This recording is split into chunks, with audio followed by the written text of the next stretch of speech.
After years of hearing how fucked up this movie is, I finally ended up watching the Human Centipede, and yeah, it was pretty messed up. I already know there's gonna be some edgy people saying the Human Centipede isn't even that bad, and then suggest the most diabolical, deplorable, unholy movie ever created by like a random Siberian director in 2002 and then call it peak cinema. Stay away from these kind of people. I will be going over some of the main parts of this movie and showing you guys how fucked up it truly is.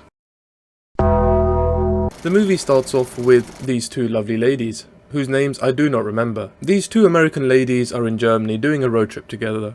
Their car breaks down in the middle of a German forest, so they go out to look for help. Out of all the houses in Germany, they end up going to this guy's house. His name is Dr. Josef Heiter.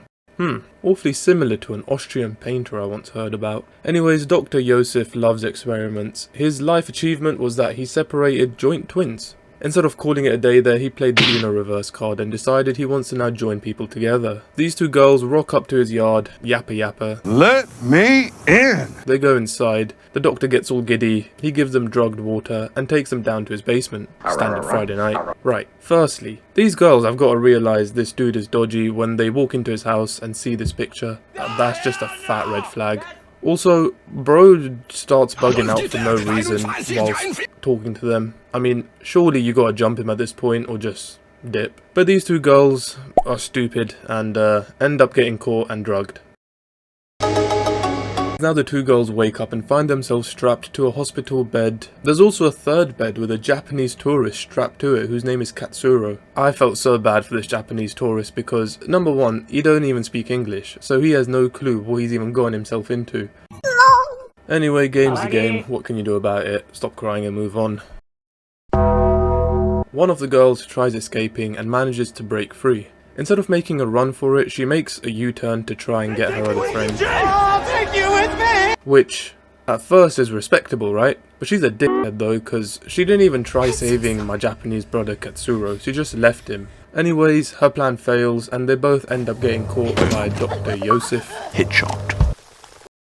It's science time! Dr. Joseph then enters the science teacher mode and gives a pretty cool presentation about what he plans to do with his three subjects. He uses pictures to help the Japanese guy understand just how fucked he is.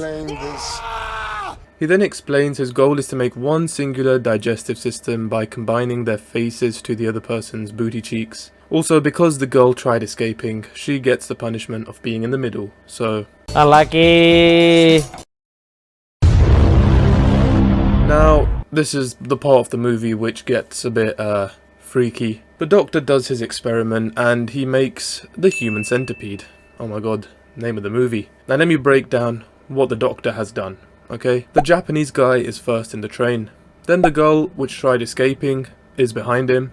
And behind her is her friend. Now he takes off the bandages and you can see his work in full effect. And I can't lie, I hid behind the pillow for a lot of this movie afterwards. The shit was just too disgusting and messed up. My friend on the other hand was just giggling, absolute sicko. Dr. Joseph then tries to train them, teaching them to eat, walk in sync, etc. He's a strange one, isn't he? Yeah, but he's just German. They're all weird, aren't they?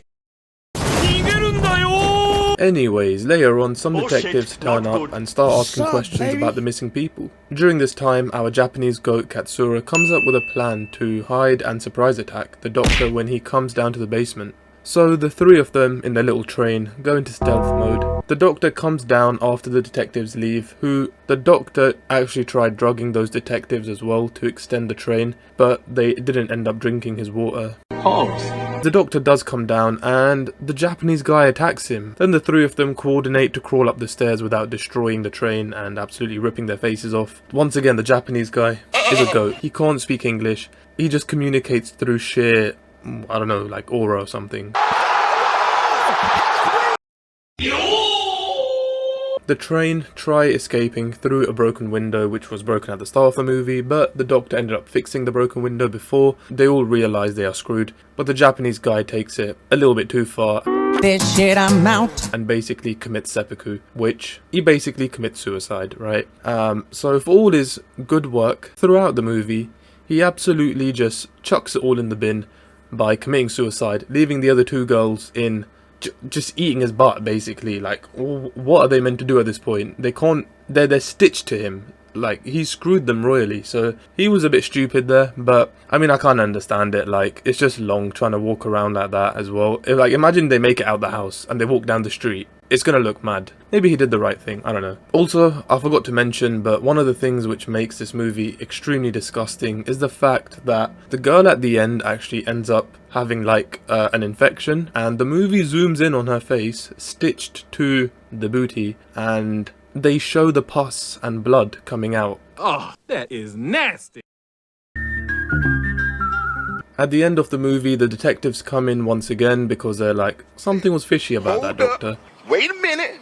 Something ain't right. They open the door and they see the absolute monstrosity that is this 3-man train. Oh, hell no. Then they have a shootout with Dr. Yosef, who ends up actually shooting them two, but those two end up shooting him as well, so everyone dies basically. And then yeah, that's basically the end of the movie. The girl that has an infection, she ends up, I think, dying. Obviously, Japanese dude beat her to it. And then the girl in the middle, the one that tried escaping, is just left there to just sit there, basically. She can't do anything. The train has stopped moving. It won't be resuming departure anytime soon. So she just has to sit there in the middle. So yeah, that was basically the entire movie. Obviously, the concept of this movie is fucked up, but actually seeing the little details like the pus, stitches, the blood, all of that combined just makes this one of the most fucked up movies I've ever seen, and it's pretty bloody disgusting, I won't even lie. For those of you that say, oh, you should watch part 2 and 3 next, I don't want to, because I've heard the only thing that happens in part 2 and 3 is that the train gets longer, and I don't want to see that, so actually I might watch it.